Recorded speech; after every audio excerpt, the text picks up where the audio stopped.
All right, so our log properties are first that e and exponent and the natural log cancel each other out. So if you have something like e natural log 3x, remember natural log has an understood base of e. So the base of e here and the natural log with base e cancel, and you just get 3x. And over here, if you have natural log of e to the x, again, natural log has an understood base e. So this base e with this base e, those are going to cancel, and you will just get x. And then we also talked about how we have the three log properties that if inside the argument you have multiplication, it becomes 2 logs added. Division becomes 2 logs subtracted, keeping in mind it's the numerator minus the denominator. And then any powers that we have inside of the argument, those can become coefficients. So if you look at your worksheet here, the first question that they ask is a really good question because it says natural log e to the sine x. And the first thing that you should notice here is that you have a natural log and you're taking e of that.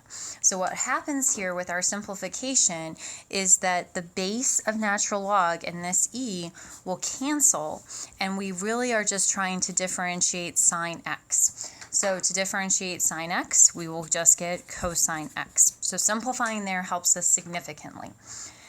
Now, the second problem, we have e natural log cosecant x. And this has a similar flavor to the idea that the natural log and the e will cancel each other out.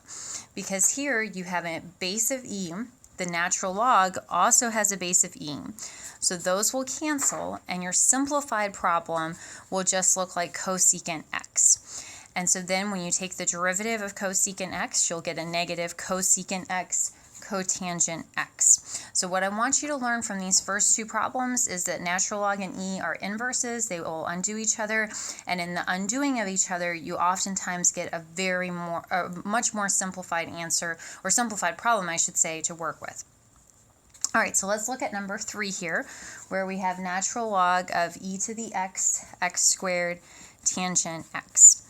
So in this instance, inside of our argument, we have e to the x being multiplied by x squared being multiplied by tangent x. So using the fact that one multiplication becomes 2 logs added, what we can do is we can simplify first to say that this is natural log e to the x plus natural log x squared plus natural log tangent x. And do notice here we now have 3 separate logarithms. So we started with 1 logarithm, and now the expansion of it means that we will have 3 separate logs, 1 for each factor. Now let's look at any simplification that can happen. The natural log has a base e, this has a base e. So those will cancel by log properties and leave us with just x. For the second term, you notice that natural log x squared, you have a power of 2, so that can be brought in front, giving you 2 natural log x, and then plus natural log tangent x. Now, this is our y function simplified. Now what we're going to do is we're going to take our derivative. So if we take the derivative, our y prime, so that derivative of x is just a linear term, so you'll have 1.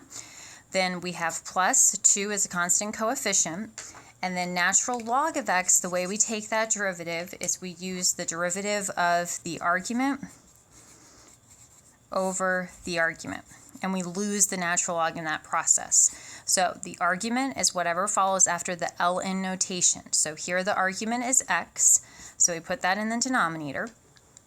The derivative of x is just 1. So we have 2 times 1 over x for the second term. Then plus natural log, again we have a natural log of tangent x, so that is going to follow the same rule as the previous one, derivative of the argument over the argument. So here my argument is whatever follows right after that ln notation, so that's going to be tangent x, and I put that in the denominator. And then in the numerator, I'm going to take the derivative of tangent x, which gives us secant squared x. Now, in terms of simplifying, you do want to simplify this 2 times 1 over x and just say that it's 2 over x. You can think about converting this into sines and cosines. If you were to do that, you'd have 1 over cosine squared x.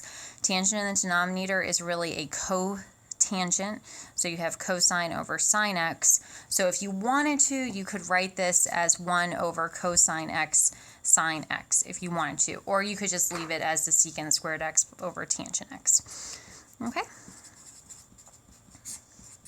And that's our derivative.